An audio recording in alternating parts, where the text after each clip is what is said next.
Comincio dalla salsiccia.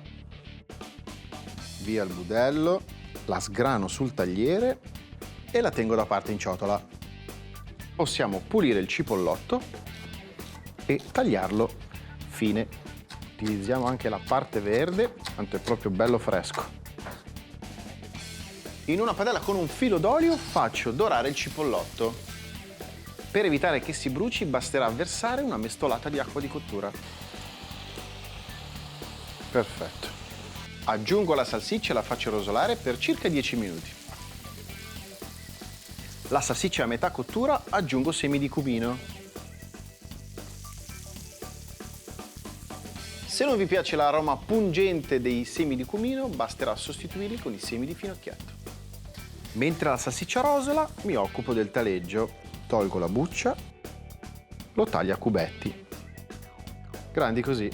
Aggiungo un pizzico di sale e del rosmarino, un'ultima mescolata e trasferisco la salsiccia in una ciotola. Posso lessare i rigatoni.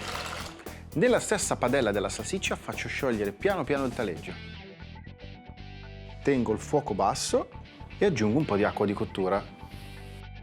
Scolo i rigatoni lessati e porto un po' di acqua di cottura che servirà per una perfetta mantecatura. Aggiungo la salsiccia e salto per bene.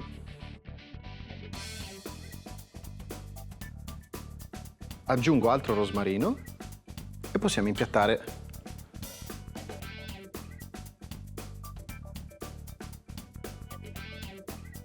Ragazzi, questa è buona davvero, eh?